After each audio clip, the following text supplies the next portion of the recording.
الحمدللہ رب العالمین والصلاة والسلام علی سید المرسلین اما بعد فاعوذ باللہ من الشیطان الرجیم بسم اللہ الرحمن الرحیم وقال اللہ تعالی فی الکلام المجید یا ایھا الذین آمنوا اذکروا اللہ ذکرا کثیرا وسبحوہ بکرۃ واصیلا۔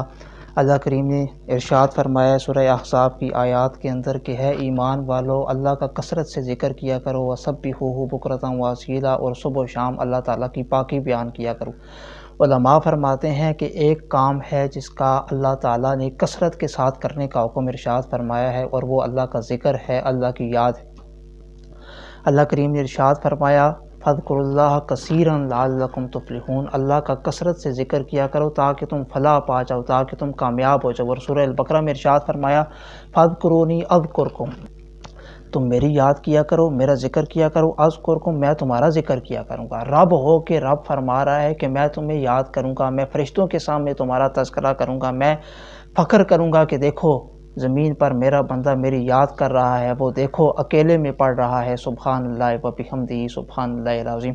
اگلا حصہ کیا ہے؟ واشکروا لی، اور میرا شکر ادا کیا کرو، ولا تکفرون، اور میری ناشکری نہ کیا کرو۔ تو شکر کے بارے میں اللہ کریم نے ارشاد فرمایا ایک اور مقام پر سورہ ابراہیم میں وَإِن شَكَرْتُمْ لَأَزِيدَنَّكُمْ، تم جتنا میرا شکر ادا کرو کہ میں اور نعمتوں کی فراوانی تمہیں عطا کرتا چلا جاؤں گا، میں تمہیں نعمتوں کی فراوانی اور کثرت عطا کرتا، تم شکر زیادہ کرو تو تمہیں نعمتیں بھی زیادہ میسر آئیں گی۔ نبی پاک سید عالم علیہ الصلوۃ والسلام ارشاد فرماتے ہیں کہ جو بندہ اللہ کا ذکر کرتا ہے وہ اللہ کا شکر ادا کرتا ہے، اور جو اللہ کا ذکر نہیں کرتا تو وہ اللہ کی ناشکری کرتا ہے۔ وَسَبِّحُوهُ بُكْرَةً وَأَصِيلًا، اور صبح و شام اللہ کی پاکی بیان کیا کرو، یعنی سبحان اللہ و بحمدہ سبحان اللہ العظیم، صبح بھی پڑھا کرو، شام کو بھی پڑھا کرو۔ ایک اور مقام پر اللہ تعالیٰ نے ارشاد فرمایا قد افلح من تزکا، مراد کو پہنچا جس نے اپنے قلب کی صفائی کی، جس نے اپنے اندر کی صفائی کی، وذکر اسم ربہ فصلی، اور اپنے رب کا نام لیتا رہا اور نماز پڑھتا رہا۔ صبح بھی اس نے پڑھا کثرت کے ساتھ بسم اللہ الرحمن الرحیم بسم اللہ الرحمن الرحیم، شام کو بھی اس نے کثرت کے ساتھ پڑھا بسم اللہ الرحمن الرحیم بسم اللہ الرحمن الرحیم۔ علی المرتضیٰ فرماتے ہیں سارا علم بسم اللہ الرحمن الرحیم کے اندر ہے، پھر فرماتے ہیں بسم اللہ الرحمن الرحیم کی بسم اللہ کے اندر ہے، پھر فرماتے ہیں بسم اللہ کی با کے اندر ہے، پھر فرماتے ہیں با کے نقطے کے اندر ہے، اور پھر فرماتے ہیں انا نقطۃ البا، علی اس با کا نقطہ ہے۔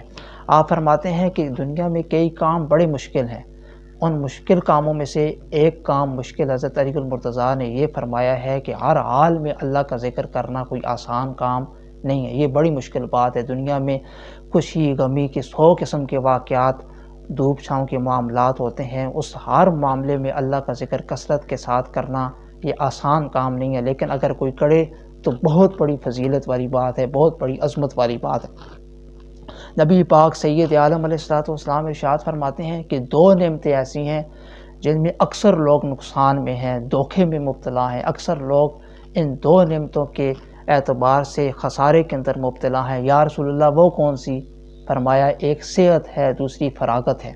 ایک انسان صحت مند بھی ہے اور دنیا کے کاموں سے اسے فراغت بھی میسر آ جاتی ہے، لیکن اگر فراغت میسر آ گئی، دنیا نے جان چھوڑ دی، تو پھر ہوتا کیا ہے کہ وہ شخص ٹی وی کے اندر ٹائم برباد کر دیتا ہے، وہ فیس بک کے اندر وقت برباد کر دیتا ہے۔ اگر دنیا سے فراغت میسر آ گئی تو پھر لوگ کرتے کیا ہیں؟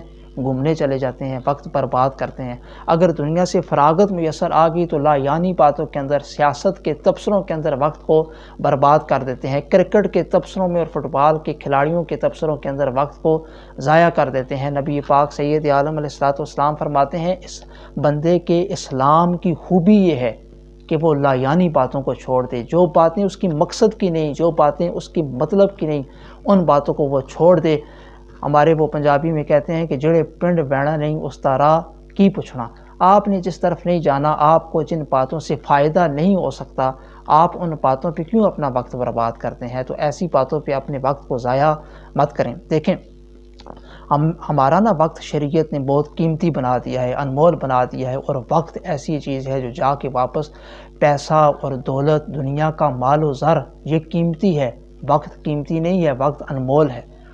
گیا وقت پھر ہاتھ آتا نہیں، سدا عیش دوراں دکھاتا نہیں۔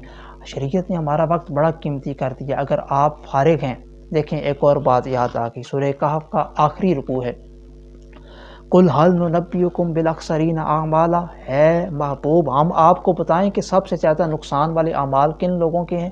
الَّذِينَ ضَلَّ سَعْيُهُمْ فِي الْحَيَاةِ الدُّنْيَا وَهُمْ يَحْسَبُونَ أَنَّهُمْ يُحْسِنُونَ صُنْعًا، ان لوگوں کے ہیں کہ جن کی ساری توانائیاں اور ساری کوششیں اور ساری جد و جہد اور ساری تگ و دو دنیا کی زندگی میں گم گئی، اور وہ اس خیال میں ہے کہ وہ بڑا اچھا کام کر رہے ہیں، وہ اپنے آپ کو بڑا سمجھدار اور ہوشیار سمجھ رہے ہیں کہ ہم نے اتنا لاکھوں روپیہ مہینے کے اندر کما لیا، ہم نے پلاٹ اتنے زیادہ خرید لیے، ہم نے جائیدادیں اتنی زیادہ خرید، ہم نے گھر میں ٹائلیں لگوا لیں، تو ہم بڑے سیاڑے ہیں، ہم جیسا تو سیاڑا ہے ہی کوئی نہیں، ہم نے اتنی محنت کی، دیکھو اتنا کچھ ہم نے یاد رکھیں یہ حلال کی کمائی سے بھی اگر بندہ کمائے، صبح سے لے کر شام تک، دوپہر سے لے کر صبح تک یہی خیال ہو کہ بس دنیا کس طرح گٹھی کرنی ہے، پیسہ کسی طرح بس زیادہ آ جائے، زیادہ پیسہ ہم کما لیں، اور یہ دنیا کی آسائشیں اور یہ دنیا کی آسانیاں ہم اکٹھی کر لیں، اور خواہشات کے پیچھے وقت کو اور دین کو وقت ہی نہیں دیا، ساری خواہشات کے پیچھے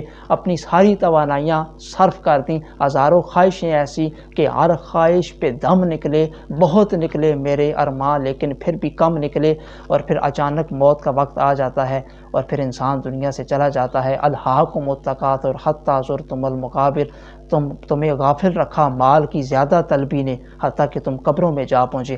تو یاد رکھیں وقت کو کبھی بھی ضائع نہ کریں، اللہ کی عبادت میں وقت گزاریں۔ ہمارا وقت شریعت نے بڑا خاص کر دیا ہے، بڑا انمول کر دیا ہے۔ نبی پاک سید عالم علیہ السلام ارشاد فرماتے ہیں جو بندہ 3 مرتبہ سورہ اخلاص پڑھتا ہے اللہ اس کو ختم قرآن شریف کا ثواب عطا فرماتا ہے۔ 3 مرتبہ سورہ اخلاص پڑھیں، ایسا ہوگا جیسے آپ نے قرآن پاک ختم کیا۔ پھر نبی آج سارے لوگ خزانے کی تلاش میں ہیں، ہمیں کسی طرح کوئی خزانہ دنیا کا ہاتھ آ جائے تو ہماری زندگی آسان ہو جائے، ہم آسودہ زندگی گزاریں، لیکن نبی پاک سید عالم علیہ السلام کسی کو تحفہ دیتے تھے اور کسی کو خزانہ بتاتے تھے تو آخرت کا خزانہ بتاتے تھے، کیونکہ یہ دنیا کا جو خزانہ ہے یہ انسان کو آسودگی نہیں دے سکتا، دنیا کا جو یہ پیسہ ہے، یہ مال و زر ہے، یہ انسان کو آسانی نہیں دے سکتا۔ جناب فاروق اعظم رضی اللہ تعالیٰ عنہ کے دور میں زیادہ فتوحات ہوئیں، اتنی فتوحات اور کسی خلیفہ کے دور میں نہیں ہوئی۔ جب مال آیا، ایران فتح ہوا، روم فتح ہوا، مال و زر کے انبار لگے تو فاروق اعظم رونے لگ پڑے۔ فرمایا امیر المومنین آج کون سا رونے کا یہ وقت ہے، آج تو مسکرانے کا وقت ہے، خوشی کا وقت ہے، آپ رو رہے ہیں۔ فرمایا تمہیں نہیں پتہ جہاں مال زیادہ آتا ہے وہاں آزمائشیں بھی زیادہ آتی ہیں، جہاں مال زیادہ آتا ہے وہاں مشکلات بھی زیادہ آتے ہیں، جہاں مال زیادہ آتا ہے وہاں لوگ پھر ایک دوسرے کو شیشے میں اتارنے کی کوشش بھی کرتے ہیں، جہاں مال زیادہ آتا ہے تو یہ اپنے ساتھ حسد، بغض، کینہ، بہت ساری بیماریاں بھی لے کر آتا ہے، لہٰذا تم اس مال سے خوش نہ ہو، اس مال کی وجہ سے پھر لوگ آپس میں ایک دوسرے سے حسد کریں گے، ایک دوسرے سے جلیں گے اور ایک دوسرے کے خون کے در پہ ہو جائیں گے، یہ مال اچھی چیز نہیں ہے۔ تو نبی پاک سید عالم علیہ السلام ارشاد فرماتے ہیں کہ ہر امت کا ایک فتنہ ہے، میری امت کا جو فتنہ ہے وہ مال ہے، میری امت کی آزمائش جو ہے یہ مال ہے۔ تو نبی پاک نے آخرت کا خزانہ بتایا۔ یا رسول اللہ آپ نے فرمایا میں تمہیں آخرت کے خزانوں میں سے خزانہ نہ بتاؤں؟ ضرور بتائیے۔ اللہ کے حبیب علیہ السلام ارشاد فرمایا ہے میرے صحابہ سنو، اللہ کے عرش کے نیچے جنت میں سے ایک خزانہ ہے، اللہ کے عرش کے خزانوں میں سے ایک خزانہ ہے، لا حول ولا قوت الا باللہ، کسی میں بھی قوت اور طاقت نہیں ہے سوائے اللہ کی ذات کے، سب قوتوں اور طاقتوں کی مرکز صرف اللہ کی ذات ہے۔ اور ایک ترجمہ اس کا یہ بھی ہے کہ برائی سے بچنے کی قوت اور نیکی کرنے کی توفیق صرف اللہ تعالیٰ کی مدد اور منشا سے ہی ممکن ہے۔ امام احمد رضا علیہ رحمہ فرماتے ہیں کہ لا حول ولا قوت الا باللہ 99 بیماریوں کا علاج ہے، اور اس میں سب سے چھوٹی بیماری جو ہے وہ ٹینشن کی بیماری ہے، یعنی باقی جو ہوں گی 98 وہ بڑی بڑی بیماریاں ہوں گی، سب سے کم جو بیماری ہے وہ ٹینشن کی بیماری ہے۔ لا حول ولا قوت الا باللہ بے حد بیماریوں کا علاج ہے۔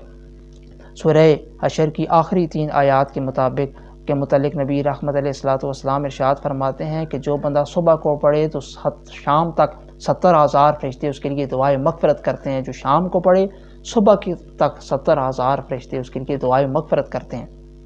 اتنے آسان آسان وظائف نبی رحمت علیہ الصلوۃ والسلام نے جن کی اتنی فضیلتیں احادیث مبارکہ میں بیان کی، اتنی اہمیت جن کی احادیث مبارکہ میں بیان کی، لوگ وہ پڑھنے سے آ رہی ہیں تو لوگ فضولیات میں وقت ضائع کر دیتے ہیں۔ یاد رکھیں یہ جو زبان ہے یہ اللہ نے اپنے ذکر کے لیے بنائی ہے۔ میاں صاحب بولے وہ ذکر سجن دا او کردیاں رہنا، اے عملاں دی جان ہے تے ایک ایک حرف سجن دے نا دا سانو دستا وانگ قرآن۔ یہ تو اللہ تعالیٰ نے اپنے ذکر کرنے کے لیے دی تھی، کوئی گالیاں نکالنے کے لیے تو نہیں دی تھی، یہ غیبت کرنے کے لیے تو نہیں تھی۔ یہ اللہ تعالیٰ نے زبان اس وجہ سے نہیں دی تو آپ فضولیات میں اور آپ کرکٹ کے تبصروں میں اس کی لکنت کو اور اس کی قوت اور طاقت کو ضائع کرتے پھریں۔ یہ تو مالک کی یاد کے لیے تھی۔ آخری حدیث مبارکہ سنیں، بات کو ختم کرتا ہوں۔ اللہ کے حبیب علیہ الصلوۃ والسلام کی جو باتیں ہیں وہ شہد سے زیادہ میٹھی ہیں۔ حضور علیہ الصلوۃ والسلام کی باتوں پر بھی لاکھوں سلام ہو۔ نبی پاک سید عالم علیہ الصلوۃ والسلام ارشاد فرماتے ہیں کلماتانی خفیفتانی علی اللسان، دو کلمے ایسے ہیں جو زبان پر ہلکے ہیں، ثقیلتانی فی المیزان، اور میزان کے اندر باری ہیں، اتنے باری ہیں کہ ان کا پلڑا جھکا دیں گے، حبیبتانی الی الرحمن، اور رحمان کو بے حد و بے انتہا محبوب ہیں۔ یا رسول اللہ کون سے؟ فرمایا سبحان اللہ و بحمدہ سبحان اللہ العظیم۔ کیا ترجمہ ہے؟ پہلا کلمہ سبحان اللہ و بحمدہ، دوسرا سبحان اللہ العظیم۔ سبحان اللہ و بحمدہ اللہ پاک ہے، اللہ کے لیے ہی حمد ہے۔ سبحان اللہ العظیم اللہ پاک ہے اور اللہ بڑی عظمت والا ہے۔ پڑھا کرو یار، اللہ کا ذکر کیا کرو، اللہ کی پاکی بیان کیا کرو۔ اللہ تبارک و تعالی ہمیں اس پر عمل کرنے کی توفیق رفیق عطا فرمائے۔ وآخر دعوانا ان الحمد للہ رب العالمین۔